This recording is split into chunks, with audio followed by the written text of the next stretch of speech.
Assalamualaikum warahmatullahi wabarakatuh. Alhamdulillahilladzi hadana li hada wa ma kunna linahtadiya laula an hadana Allah. Ashhadu an la ilaha illallah wahdahu la syarika lah, ilahan wahida wa rabban syahida wa nahnu lahu muslimun.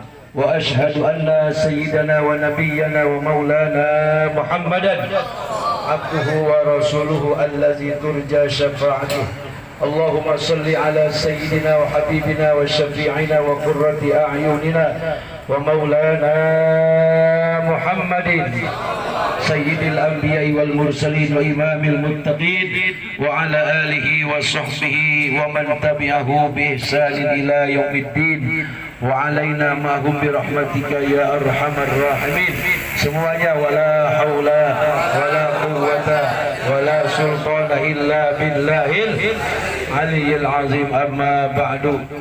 Hadratil mukarramin wal muhtaramin, para asatidz, para bini sepuh, khususnya Bapak Haji Salik, mobil khusus guru kita yaitu Ketua Pengajian Majelis Ad-Darajatul Akhir Bapak Amil Haji Hayaruddin beserta tim 9, Bapak Ketua RW 03, Bapak RW Yahman, Bapak RT Juanda, Bapak RT Parta, Bapak RT Haji Budari, dan semua para bapak-bapak haji, bapak-bapak dan saudara-saudara, mobil khusus keluarga besar almarhum Bapak Thalib, mobil khusus keluarga almarhum Bapak Yudi, khususnya almarhumah Ibu Yana. Mudah-mudahan di alam kuburnya Ibu Yana binti Thalib diampunkan dosanya oleh Allah Subhanahu wa taala, dijadikan sebagai calon penghuni surga, amin. Anak-anaknya menjadi anak-anak yang soleh dan solehah. Para jamaah, bapak-bapak, ibu-ibu hadirin yang dimuliakan Allah Subhanahu wa taala. 30 menit bersama kisah Puangin, sebab habis dari sini saya akan meluncur menuju pinggir rawa di pondok. Ada 7 hal yang dapat menerangkan kita punya alam kubur, tapi kagak 7-7-nya saya sampaikan, 2 saja. Yang pertama, amalan yang dapat membuat terang kita punya kuburan. Kuburan kita itu menjadi indah, terang dan nyaman, bahkan lebih terang daripada rumah kita.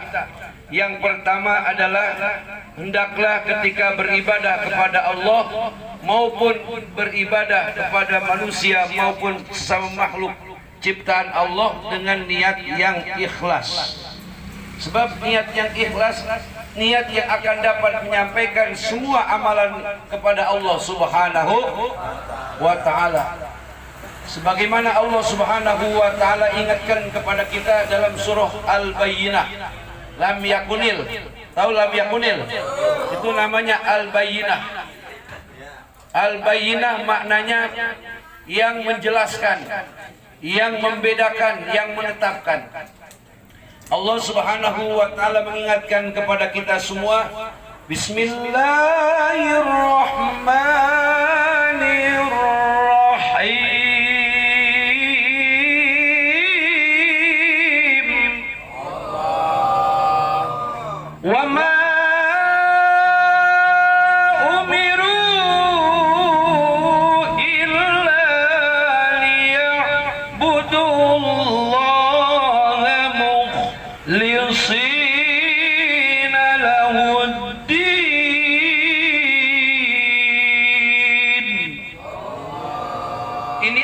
mengingatkan kita.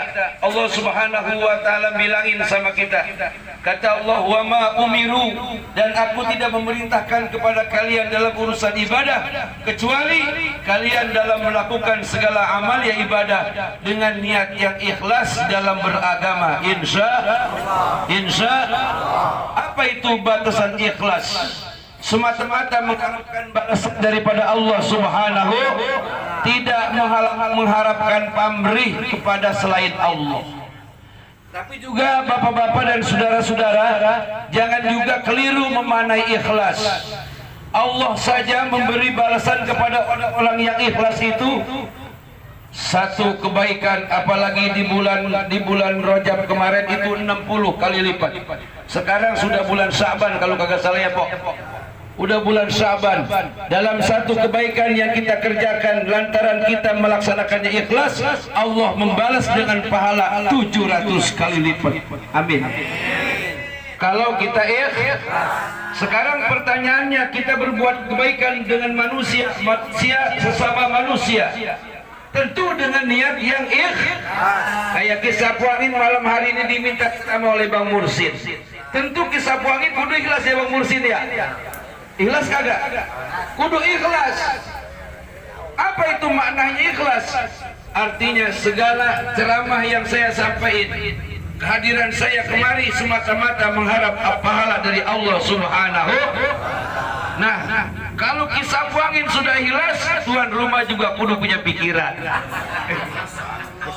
Kisah puangin ikhlas, tapi bininya di rumah nanyain. Kata bininya, Bang dari mana? Dari kampung Kejaren. Habis ngapain? Habis ceramah orang menjuari. Di rumah siapa? Kata bini saya. Di rumah keluarga Bang Mursid. Bang, berkatnya mana? Gua ikhlas. Iya Bang, tapi kita nih dari tadi ngarep-ngarep berkat. Kata bini. Termasuk orang yang ngaji, orang meninggal 7 malam itu kudu niat yang yang ngaji jangan mikirin dibayar, yang mikirin bayar tuan rum. Benar. Aku udah pakai. Jadi mohon maaf bapak dan saudara-saudara, kalau orang sudah ikhlas kita semau kita. Ngaji bayaran seorang gopek kemahalan. Pego aja pego.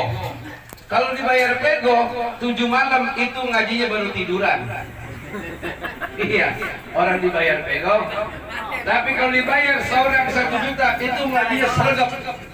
Kata ketua pengajian sebelum ngaji undang-undangnya HP matiin. Bayarannya 1 orang sejut. Apakah itu yang ngaji itu dia ikhlas apa tidak? Ikhlas. Sebab tidak akan sanggup kita membayar 1 huruf daripada Quran yang dibaca orang. Betul apa benar? Sebab ilmu saudara-saudara walaupun sekedar bismillahirrahmanirrahim itu ilmu dari langit. Bukan ilmu nemu di pohon bambu.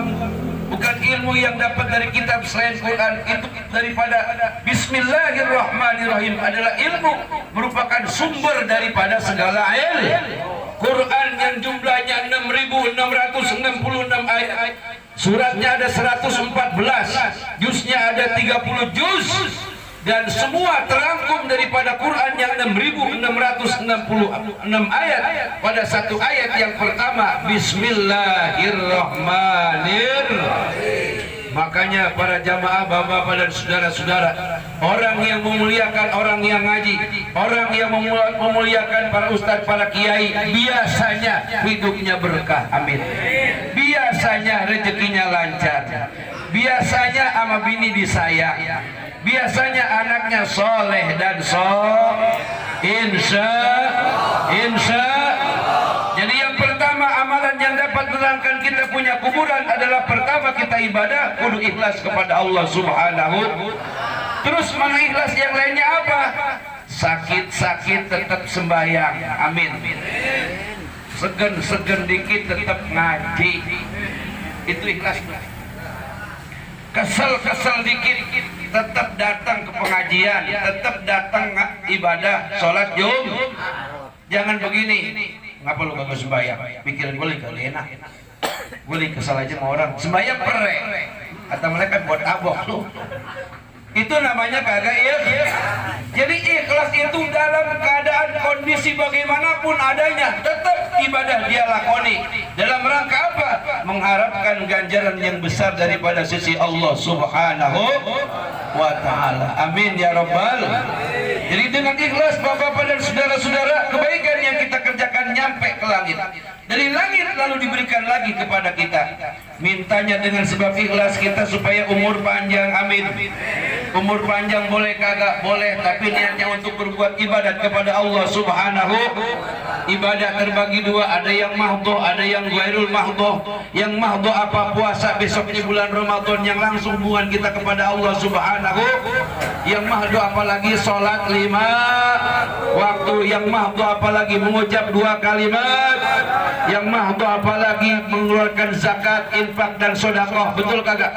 Itu mahdhu. Apalagi kita berpuasa, kita melakukan ibadah haji, ibadah umroh, itu yang 5 itu mahdhu, hubungan langsung kepada Allah Subhanahu. Apalagi thalabul ilmi, nuntut ilmu, itu pun kewajiban yang mahdhu. Orang yang sembahyangnya takun bagaimana kalau jaga ngaji kagak bakal diterima ibadahnya. Betul apa benar? Sebab ruku ada ilmunya, sujud ada ilmunya, takbiratul ihram ada ilmunya, baca Fatihah kudu ada ilmu. Sebab kalau kagak pakai ilmu, apalagi imam tarawih itu bisa baca kuliah kagak nyampe-nyampe. Qul ya ayyuhal kafirun la a'budu ma ta'budun wala ana wala antum wala antum wala ana. RW sama RT gedeg, lakum dinukum waladdallin. Balik lagi ke alhamdulillah, karena sembahyang jadi imam cuma modal nekat, kagak tahu ilmunya. Ada lagi imam yang sok pede, imam terlalu cepat.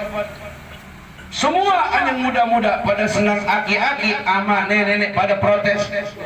Betul kagak? Yang muda pada senang, tapi aki-aki sama nenek-nenek pada protes. Ini juga kecepatan tidak pakai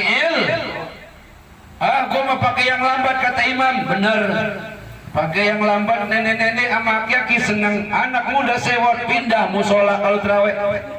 Emang apa imamnya lama? Orang-orang jam 8 udah kelar, jam 8 baru mulai. Kapan beresnya? Betul apa benar? Makanya besok di masjid Pak Haji Salih, di masjid Baitul Huda, yang tua-tua mohon maaf jangan jadi imam terawih. Sah. Kalau tua jadi imam terawih nyeksa kagak? Nyeksa. Bisa-bisa masjid dapat 3 hari udah kagak ada orang. Kan kalau yang muda mau begini, baca Fatihahnya. Bismillahirrahmanirrahim. Alhamdulillahirabbil alamin arrahmanir rahim maliki yaumiddin iyyaka na'budu wa iyyaka nasta'in. Ihdinas siratal mustaqim siratal ladzina an'amta 'alaihim ghairil maghdubi 'alaihim waladdallin.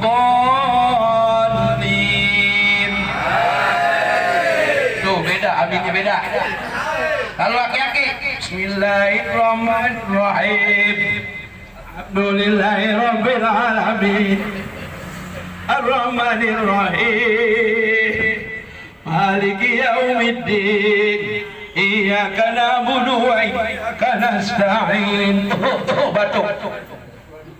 Ihdinas siratal mustaqim siratal ladzina an'amta 'alaihim ghairil maghdubi 'alaihim kagak nyampe, napasnya habis. Waladdallin, aminnya juga lemas. Itu anak muda pindah yuk terawih, cari imam yang lebih cepat. Ini juga tidak membuat orang ibadah kagak jadi ikhlas. Apa sih perhitungannya? Kalau dia jadi imam, dia paham sama makmum yang ada di belakang. Supaya apa? Supaya ibadah jadi kan kagak boleh. Jangan jadi sembahyang terawih situ lama. Imamnya lalat, kan anak muda semua udah begitu ajarannya lama. Bedain Pak, terawih itu pekerjaan 20 rakaat. Kalau bukan panggilan imam, orang kagak bakal sanggup untuk melaksanakan terawih. Jadi terlalu cepat juga jangan, terlalu lambat juga. Jadi yang sedeng. Orang Batak bilang yang sedeng. Jadi ikhlas itu pekerjaan ibadah yang langsung berkaitan kepada Allah, yang langsung berkaitan kepada manusia, terutama sholat berjamaah. Sebagai imam kudu paham dengan kemauan daripada makmum. Yang tua-tua cukup ngimamin sembahyang isya saja, terawih kasih yang muda-muda insya supaya orang semangat ibadah kepada Allah Subhanahu. Pilih imam suara yang bagus-bagus, napas yang panjang-panjang, bacaan Qur'annya yang fase-fase, napas panjang, suara bagus, terus fasih, enak agak didengarnya. mantep kagak, bosen kagak, yang nyaut kalau bisa terawih nambahin dengan 30 hari 40 malam gua sanggup. Betul apa benar? Imamnya suaranya enak, pasai bacaannya panjang napasnya. Alhamdulillah. Kalau udah begitu semua imamnya bagus, ya kan, bilalnya juga gesit, ya kan, bacanya fase, aturan mengamal 20.000 jadi nambah gocap. Amin ya Rabbal. Jadi ikhlas itu membuat orang senang, ikhlas itu membuat kita nyaman dalam ibadah kepada Allah Subhanahu. Kalau masih ada keterpaksaan, itu namanya tidak ada paham. Ini sedekah nih Bang Mursid, terpaksa nggak nih Bang Mursid sedekah nih? Bang Yudi, sedekah terpaksa nggak nih? Ikhlas nggak? Yakin ikhlas kepada Allah Subhanahu. Orang yang berbuat ibadah dengan ikhlas akan diterangkan kuburnya oleh Allah seperti terangnya matahari jam 12. Amin. Terangkan itu. Kalau cuaca lagi terang benderang, itu subhanallah. Kalau kagak mendung, itu matahari jam 12, terangnya bukan main. Tapi lebih daripada sejuknya rembulan, terangnya kayak matahari, tapi dibikin sejuk kubur kita kayak bulan purnama tanggal 15. Amin. Itu dari amalan yang mana? Amalan yang Bang Yudi ngurusin bini dari mulai dia sehat sampai dia sakit sampai meninggal dunia, ikhlas apa kagak? Ikhlas Bang Yudi? Alhamdulillah. Nimpompo pada ngurusin laki, baik laki-laki punya duit maupun laki-laki nganggur. Ikhlas kagak Pok? Woi. Jadi kudu ikhlas. Jadi ikhlas itu bapak-bapak dan saudara-saudara, mu ada upahnya ke, mu kagak ada upahnya, kudu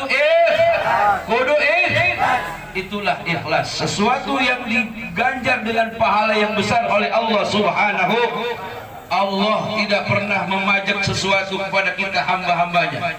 Dan kita beribadah kepada Allah Subhanahu wa ta'ala bukan membayar kepada Allah, tapi sebagai pengabdian kita sebagai hamba-hambanya. Yang ketika kita ruku dan sujud, ketika sujud kita sejajarkan kepala dengan telapak kaki, artinya kita betul-betul menghamba kepada Allah Subhanahu. Amin ya Rabbal. Jadi yang pertama, kalau pengen kuburan kita terang kagak gelap gulita, segala amal ibadah yang kita lakoni kudu ikhlas lillahi. Dipuji orang alhamdulillah, dikata-katain alhamdulillah, ngaji jalan, sholat Jumat jalan, beramal sedekah jalan, sama bini tetap sayang, sama anak tetap cinta, sama tetangga tetap akur. Amin. Apalagi di puasa begini nih, pentingnya kita ngaji pada ada penutupan, terus saling memaafkan, salam-salaman, supaya ngapa? Supaya puasa enteng, enak, nyaman.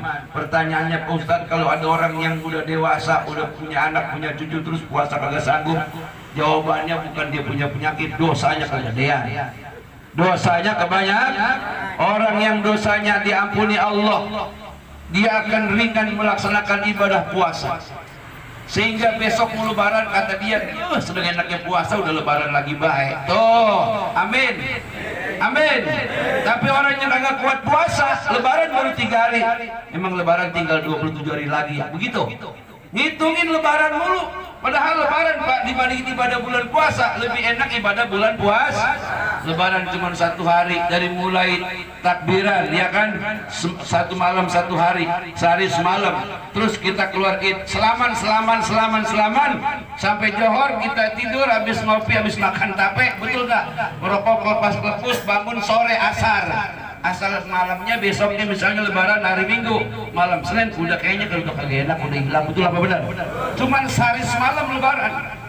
Tapi yang sungguh sangat teramat indah adalah ibadah di malam-malam bulan suci Ramadan.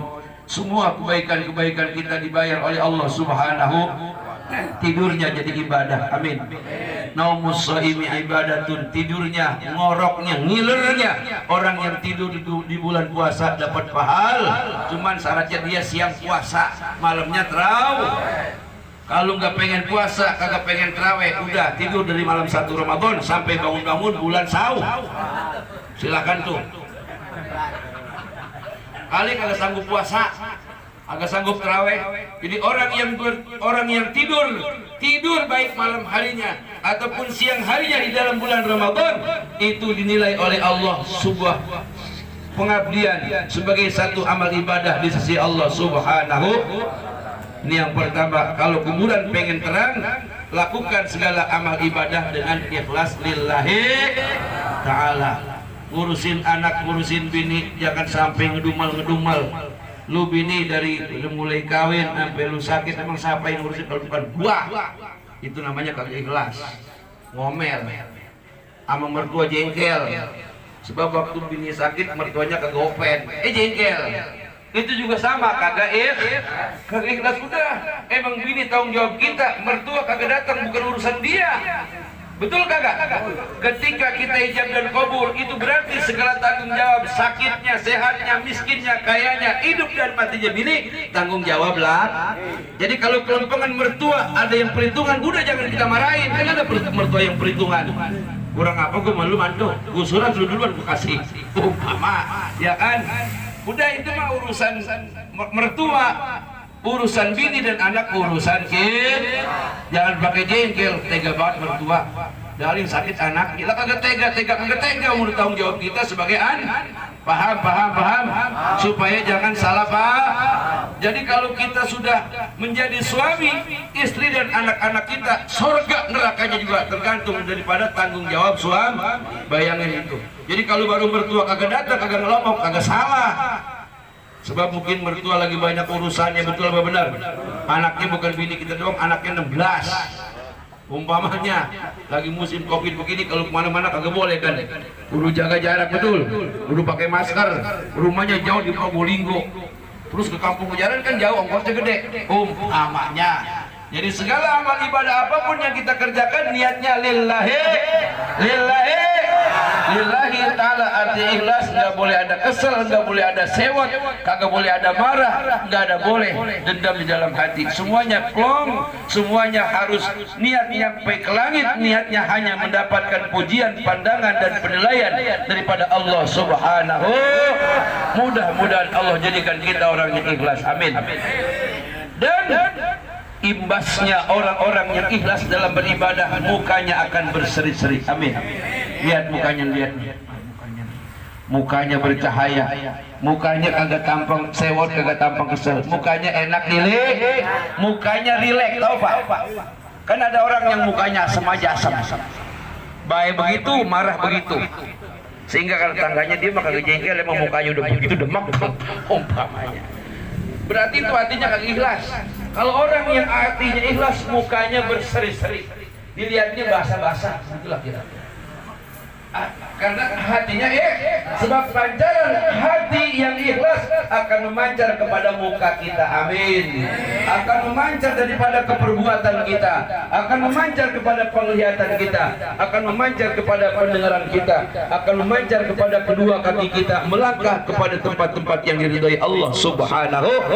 Yang kedua, orang yang kepengen kuburannya mendapatkan penerangan dan kesejukan daripada Allah Subhanahu wa ta'ala, baik dia laki-laki ataupun perempuan. Yang kedua, hendaklah dia menyambung tali silaturahim, amin. Amin. Banyak kejadian mertua sama mantu marah bertahun-tahun pas babai mati. Ada di sini mantu yang begitu ada. Mertuanya dimarahin mertua. Aduh, udah marah sama mertua, orang tuanya juga dimarahin gara-gara gusuran kagak dipanggil-panggil.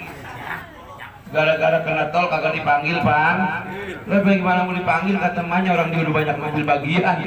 Masih pengen dipanggil baik. Ya, tapi kan udah habis lalu lu jual.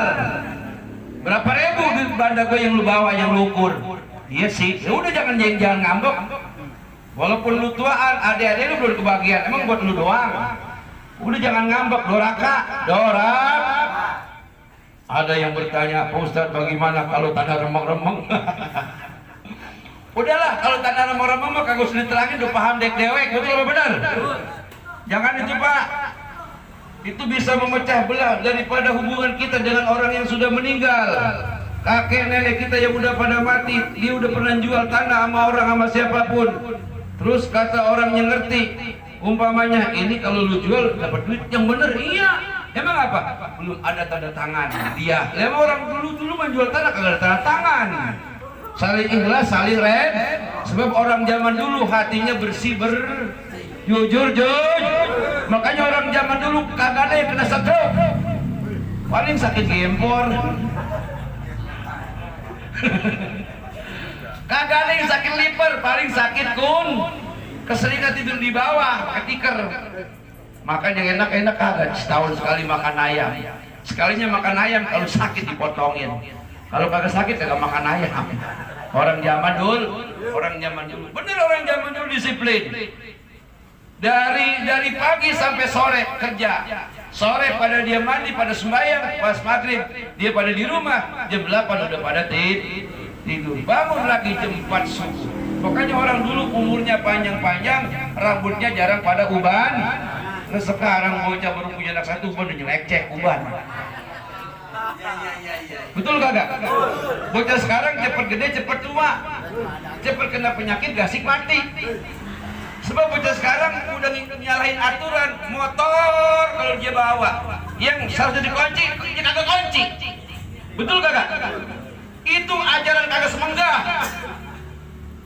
Kita mau orang tuanya boleh beliin setengah mati, dicolong orang. Bagaimana kagak mau dicolong? Orang naruh motor kagak dikunci setang, kunci ditangkringin kan maling, alhamdulillah. Betul kagak? Ini bocah sekarang Pak. Sehingga saya bukan bocah sekarang, orang termasuk orang sekarang. Saya nyampe di mana tempat, saya kunci rapi, saya kunci pengaman, dikatain kok norak Bang Haji. Yang norak malu kata saya. Agak sayang mau banda. Lu kalau motor lu hilang nyengir kagak lu? Iya sih kata dia. Kira-kira itu bocah pintar apa godok? Agak sayang mau banda. La ilaha illallah Muhammadur Rasul. Bapak jamaah dan saudara-saudara yang dimuliakan Allah Subhanahu wa taala, menyambung tali silaturahim adalah ajaran Rasulullah sallallahu alaihi dan taruhannya iman. Kata Nabi, man kana yu'minu billahi wal yaumil akhir falyasil rahimah. Kata Nabi, barang siapa yang mengaku beriman kepada Allah dan hari kiamat, falyasil rahimah, hendaklah dia menyambung tali silaturahim. Amin. Makanya tradisi Islam Indonesia ketika datang bulan Ramadan ada penutupan pengajian, isinya penutupan pengajian, Ustadz minta maaf sama jamaah, jamaah minta maaf sama us, saling maaf memaafkan, saling meredoi, laki minta maaf sama bini.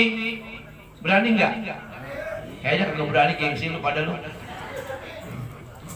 Emang laki punya salah? Kalau dihitung-hitung banyakkan salahnya laki sama bini mah. Sebab di rumah 1 kali 24 jam dia rute jalannya dapur, kasur, sumur. Rutenya tuh. Rute perjalanan dia tuh.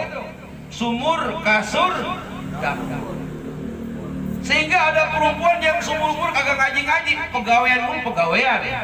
Itu yang dosa siapa? Suaminya yang dosa. Kecuali suaminya ngajarin ngaji, walaupun kagak ngaji keluar juga kagak jadi masalah.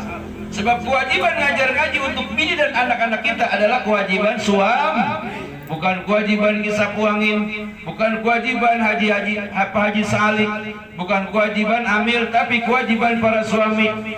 Suaminya nggak bisa ngaji, nggak bisa ngaji. Kalau kagak bisa ngajarin bini, suaminya kudu ngaji. Makanya kalau udah hasil ngaji, buat ngajarin bini, buat ngajarin anak, insya Allah. Waduh, pengen ngaji Pak Ustadz, tapi usia udah lanjut, usia udah tua. Emang kemarin kemana aja? Sibuk, banyak bisnis. Bisnis apa? Jalanin tanah. Itu mau orang gila yang jalan tanah itu. Agak pre-pre, jalan bejalan. Jadi para jamaah dan saudara-saudara hadirin yang dimuliakan Allah Subhanahu wa taala, menjalin silaturahim adalah perintah Nabi kita Muhammad.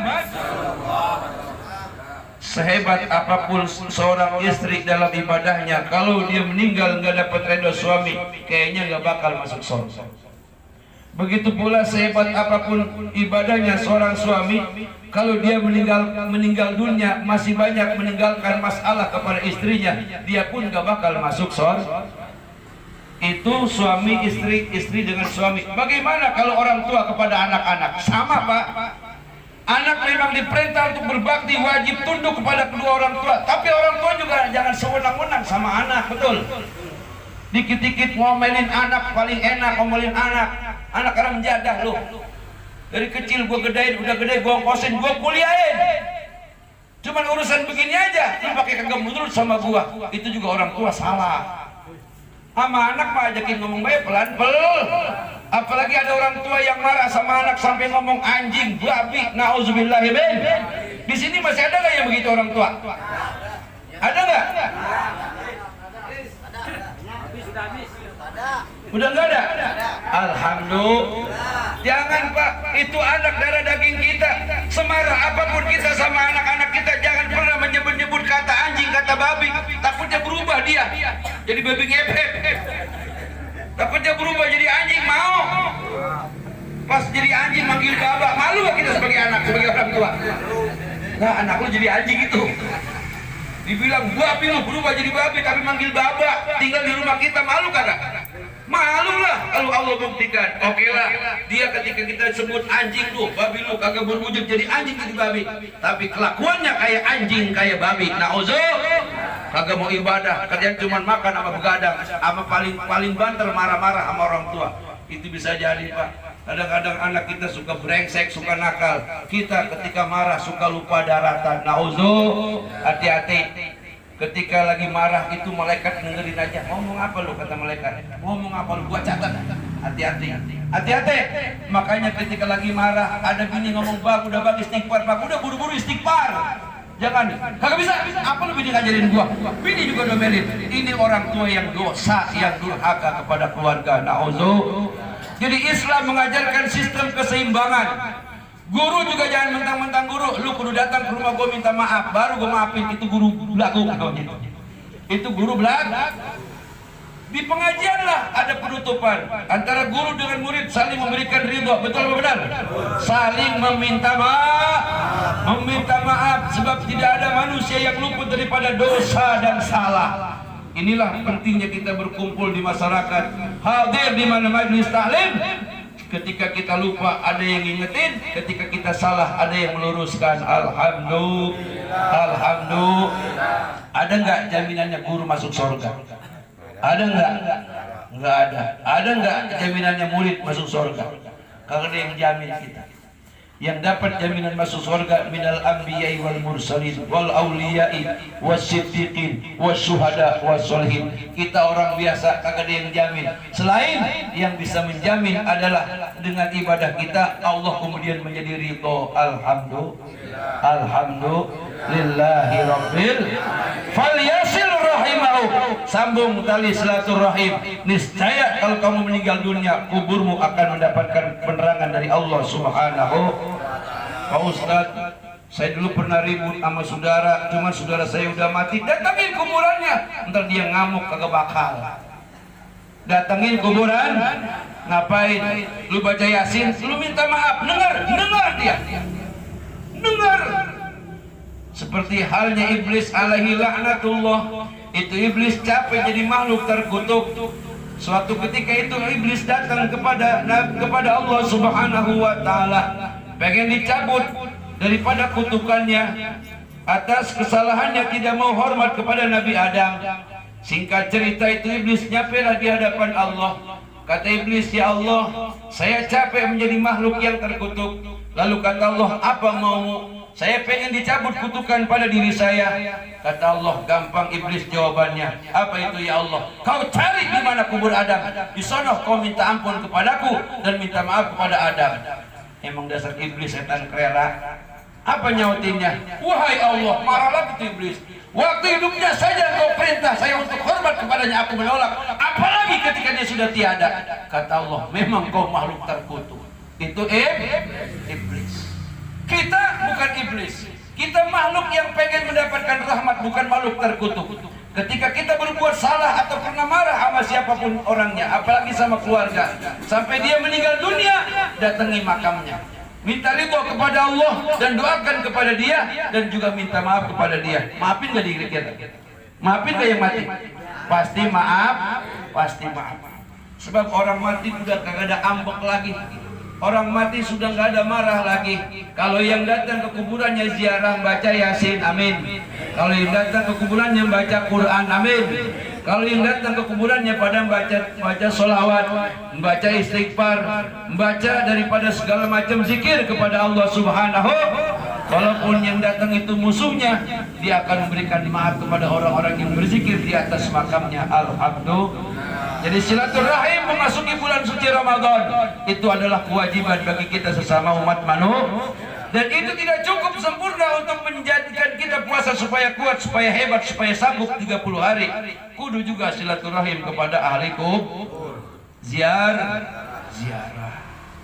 Nah, makanya nanti penutupan pengajian ada ziarah akbar. Jadi kita ziarah kumpul di makam Mbah Buyut Dato, mendoakan leluhur kita yang sudah pulang ribuan tahun yang lalu, ratusan tahun yang lalu, puluhan tahun yang lalu, belasan tahun yang lalu. Dengan doa dari anak cucunya, mereka akan bahagia dan senang. Alhamdulillah. Sehingga mereka balik mendoakan kita semua. Alhamdulillahirabbil alamin. Para jamaah dan saudara-saudara, dua saja yang dapat saya sampaikan. Nanti 5 lagi pada pertemuan berikutnya, karena ada acara lagi di Cipondo di pengajian pemuda Pancasila.